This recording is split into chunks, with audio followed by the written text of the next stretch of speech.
हाँ जी सत श्री अकाल सारिਆਂ ਨੂੰ ਅੱਜ ਆਪਾਂ ਬੇਸਿਕਲੀ ਲਾਈਵ ਹੋਏ ਆ ਬਿਕੋਜ਼ ਬਹੁਤ ਸਾਰੀ ਚੀਜ਼ਾਂ ਹੈ ਜੋ ਮਾਰਕੀਟ ਵਿੱਚ ਚੱਲ ਰਹੀਆਂ ਨੇ ਕੈਨੇਡਾ ਨੂੰ ਲੈ ਕੇ ਯੂਕੇ ਨੂੰ ਲੈ ਕੇ ਹੋਰ ਵੀ ਕੰਟਰੀਜ਼ ਨੂੰ ਲੈ ਕੇ so there are couple of things ਜੋ ਚੱਲ ਰਹੀ ਹੈ ਸੋ ਅੱਜ ਬੇਸਿਕਲੀ ਇਹ ਪੁਆਇੰਟ ਸੀ ਕਿ ਆਪਾਂ ਸਾਰੀ ਚੀਜ਼ਾਂ ਤੇ ਥੋੜੀ ਥੋੜੀ ਜੀ ਨਾ we should put light on all the things ਥੋੜਾ ਥੋੜਾ करके सो दैट कि बच्चों ਨੂੰ एक ऑन द स्पॉट जे कोई भी डाउट है कुछ भी है तो तुसी नाल दे नाल क्लियर कर सकते हो बिकॉज आजकल जिवें असीं पिछले 1.5 साल तो देखिया बच्चों के काफ़ी डाउट्स होंदे हैं एंड फिर ऑब्वियसली कॉल्स आते हैं उत्ते क्लियर करते हैं सो लाइव सैशन नाल थोड़ा जिहा it becomes easy the communication becomes easy because तुसी नाल दे नाल अपने question there and then clear कर सकते हो एंड जिवें आई हैव ऑलरेडी मैंशन कि साडा एप्लीकेशन वीक चल रहा है सेकंड तो आप स्टार्ट किया सी and it is for 1 complete week so basically September and primarily for January 2022 intake सो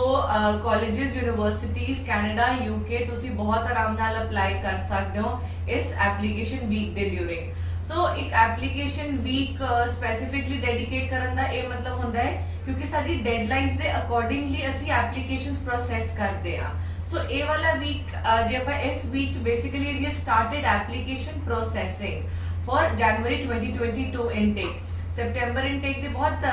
काफ़ी फाइल्स है जो पईयां ने हजे but primarily it is for January 2022 intake so जिवें तुसी डिस्क्रिप्शन च पढ़ सकते हो कि basically I am going to talk about the refusal cases साडा जिहड़ा एप्लीकेशन वीक चल रहा है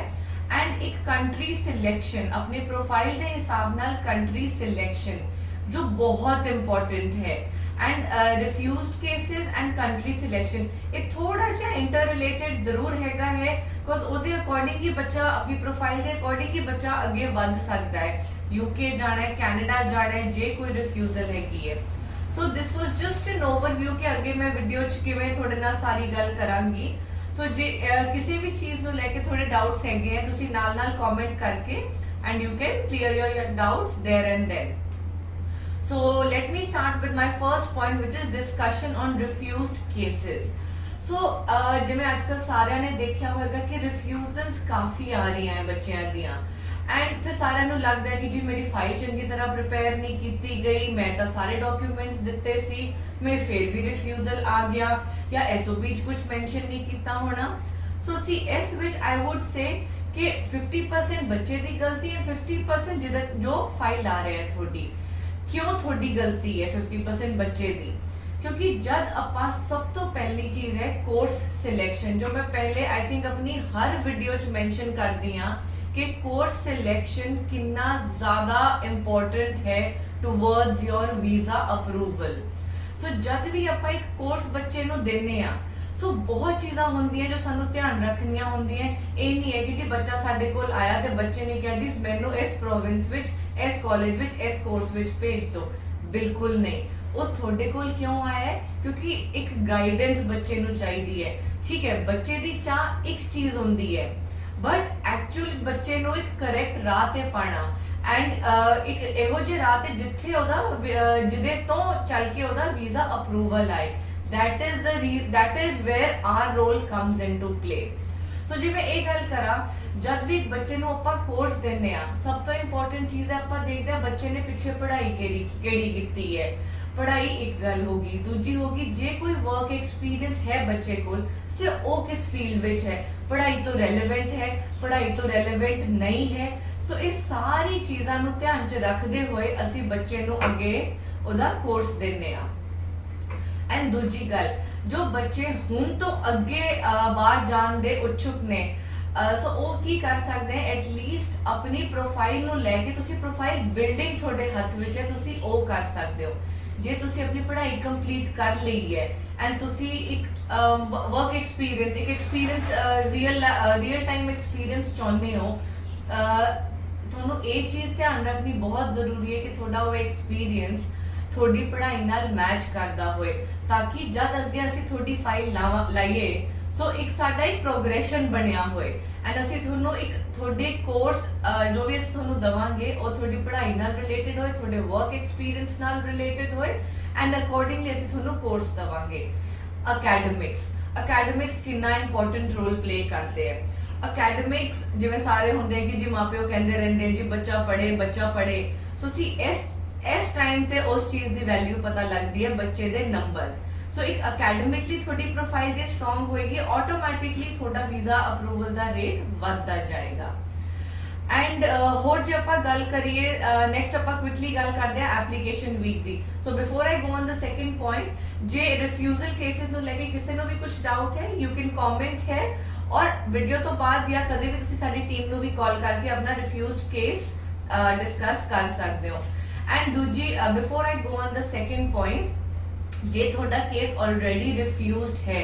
ਤੁਸੀਂ ਇਹ ਨਾ ਸੋਚੋ ਕਿ ਜੀ ਨਹੀਂ ਹੁਣ ਤਾਂ ਸਾਡੀ ਫਾਈਲ ਲੱਗ ਹੀ ਨਹੀਂ ਸਕਦੀ, ਮੇਰੀ ਇੱਕ ਰਿਫਿਊਜ਼ਲ ਆ ਗਈ, ਮੇਰੀ 2 ਰਿਫਿਊਜ਼ਲ ਆ ਗਈ ਤੇ ਹੁਣ ਤਾਂ ਜੀ ਮੇਰਾ ਕੈਨੇਡਾ ਜਾਂ ਯੂਕੇ ਜਾਣ ਦਾ ਮੇਰਾ ਸੁਪਨਾ ਇੱਥੇ ਹੀ ਰਹਿ ਗਿਆ, ਮੈਂ ਤਾਂ ਹੁਣ ਕਿਤੇ ਬਾਹਰ ਜਾ ਕੇ ਆਪਣੀ ਪੜ੍ਹਾਈ ਕਰ ਨਹੀਂ ਸਕਦਾ। ਸੋ ਇਹ ਚੀਜ਼ ਆਪਣੇ ਦਿਮਾਗ ਚੋਂ ਕੱਢ ਦਿਓ। ਜੇ ਤੁਹਾਡੀ ਫਾਈਲ 3 ਤੋਂ 4 ਰਿਫਿਊਜ਼ਲ ਤੋਂ ਬਾਅਦ ਵੀ ਤਰੀਕੇ ਨਾਲ ਲਾਈ ਜਾਏ, ਕੋਰਸ ਤਰੀਕੇ ਨਾਲ ਦਿੱਤਾ ਜਾਏ, ਕਿਵੇਂ ਤੁਹਾਡਾ ਵੀਜ਼ਾ ਅਪਰੂਵਲ ਨਹੀਂ ਆਊਗਾ। So okay, now coming to the next point which is the application week ਜਿਵੇਂ ਮੈਂ ਕੁਇਕਲੀ ਪਹਿਲਾਂ ਵੀ ਮੈਂਸ਼ਨ ਕੀਤਾ ਸੀ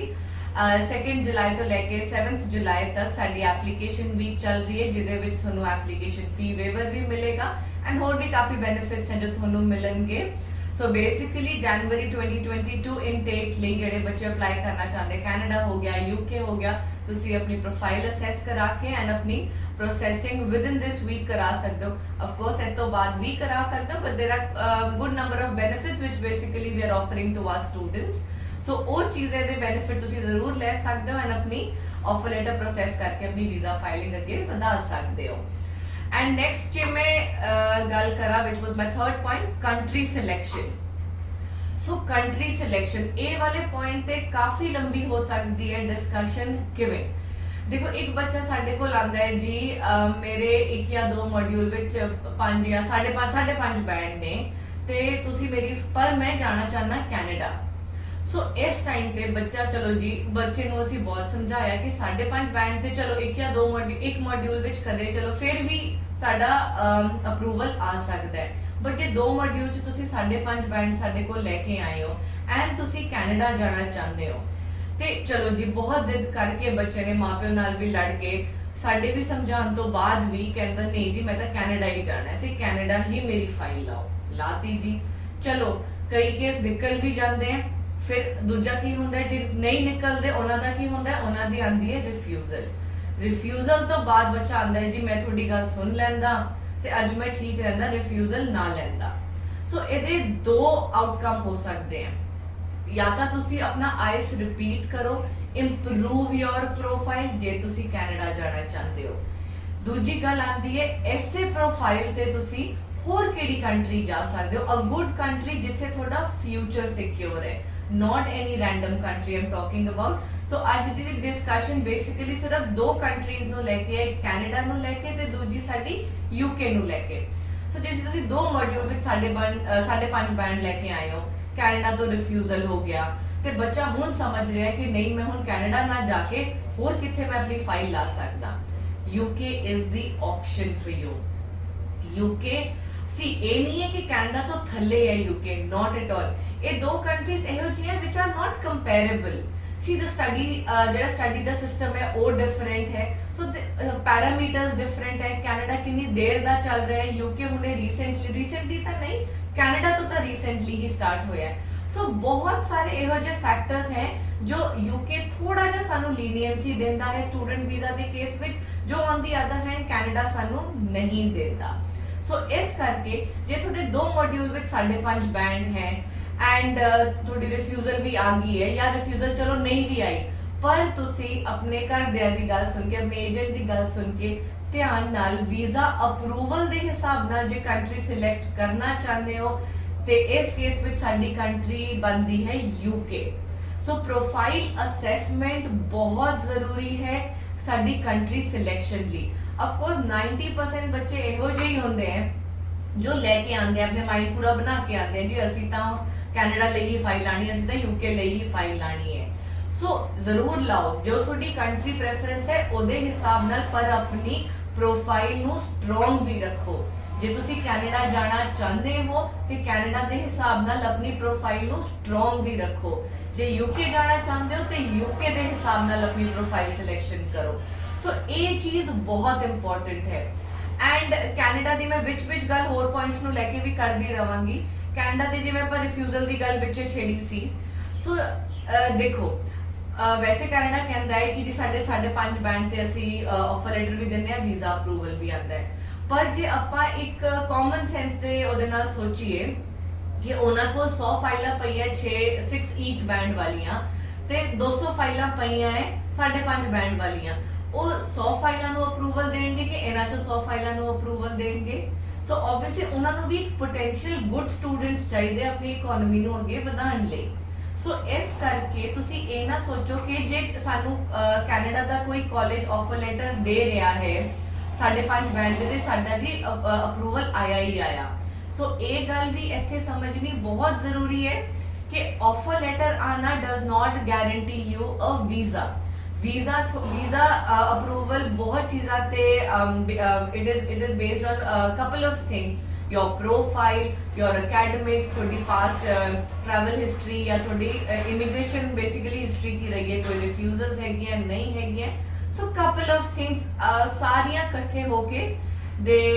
travel towards your visa approval or your visa rejection. So मैं इस चीज ते before I end the discussion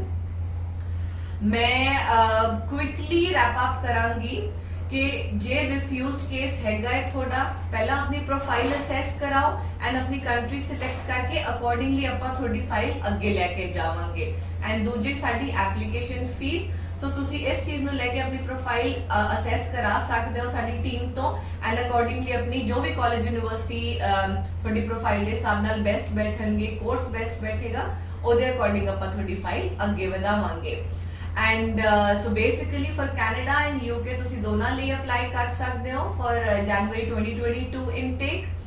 and but primarily refused cases बिल्कुल भी निराश होने की लोड़ नहीं है। ਤੁਸੀਂ ਆਪਣੀ ਸਭ ਤੋਂ ਇੰਪੋਰਟੈਂਟ ਗੱਲ ਹੈ ਕਿ ਸਾਨੂੰ ਇਹ ਦੇਖਣਾ ਹੈ ਕਿ ਤੁਹਾਡਾ ਰਿਫਿਊਜ਼ਲ ਦਾ ਰੀਜ਼ਨ ਹੈ ਕੀ। ਰਿਫਿਊਜ਼ਲ ਦਾ ਰੀਜ਼ਨ ਦੇਖ ਕੇ ਆਪਾਂ ਆਰਾਮ ਨਾਲ ਤੁਹਾਡੀ ਫਾਈਲ ਫੇਰ ਤੋਂ ਲਾ ਕੇ ਆਪਾਂ ਵੀਜ਼ਾ ਅਪਰੂਵਲ ਵੱਲ ਜਾ ਸਕਦੇ ਆ। ਹੁਣੇ ਰੀਸੈਂਟ ਗੱਲ ਹੀ ਹੈ ਸੈਪਟੈਂਬਰ ਇਨਟੇਕ ਲਈ ਜਿਵੇਂ ਛੇਤੀ ਫਾਈਲਾਂ ਲਾਈਆਂ ਸੀ ਪਿੱਛੇ, ਸੋ ਅਸੀਂ ਇੱਕ ਫਾਈਲ ਲਾਈ ਜਿਹਦੇ 3 time student visa refused and 1 time tourist visa refused for Canada and it was ਕੋਈ ਕੋਰਸ ਸਿਲੈਕਸ਼ਨ ਵਿੱਚ ਪ੍ਰੋਬਲਮ ਨਹੀਂ ਸੀ, ਕਿਸੇ ਚੀਜ਼ 'ਚ ਪ੍ਰੋਬਲਮ ਨਹੀਂ ਸੀ। ਫਿਰ ਬੱਚਾ ਸਾਡੇ ਕੋਲ ਆਇਆ ਜੀ ਮੈਮ ਮੈਂ ਤਾਂ 4 ਰਿਫਿਊਜ਼ਲ ਲੈ ਕੇ ਬੈਠਾ, 3 ਸਟੂਡੈਂਟ ਵੀਜ਼ਾ ਦੀਆਂ, 1 ਮੇਰੇ ਟੂਰਿਸਟ ਵੀਜ਼ਾ ਦੀ, ਤੇ ਤੁਸੀਂ ਦੱਸੋ ਮੈਂ ਅੱਗੇ ਕੀ ਕਰਾਂ ਹੁਣ। ਸੋ ਨੋ ਡਾਊਟ ਉਹਨਾਂ ਦੀ ਕੋਰਸ ਸਿਲੈਕਸ਼ਨ ਵਿੱਚ ਕੋਈ ਪ੍ਰੋਬਲਮ ਨਹੀਂ ਸੀਗੀ, ਅਕੈਡਮਿਕਸ ਵਿੱਚ ਕੋਈ ਪ੍ਰੋਬਲਮ ਨਹੀਂ ਸੀਗੀ। ਸੋ ਸਭ ਕੁਝ ਕਰਦੇ ਕਰਾਦੇ ਸਾਡੀ ਸਾਰੀ ਗੇਮ ਆ ਗਈ ਸਟੇਟਮੈਂਟ ਆਫ ਪਰਪਸ ਤੇ। ਸਟੇਟਮੈਂਟ ਆਫ ਪਰਪਸ ਨੂੰ ਅਸੀਂ ਬਹੁਤ ਚੰਗੀ ਤਰ੍ਹਾਂ ਬਣਾਇਆ, ਬਹੁਤ ਚੰਗੀ ਤਰ੍ਹਾਂ ਬੱਚੇ ਦਾ ਪਰਪਸ ਕਲੀਅਰ ਕੀਤਾ ਕਿ ਬੱਚਾ ਇਹ ਕੋਰਸ ਕੈਨੇਡਾ ਕਿਉਂ ਕਰਨਾ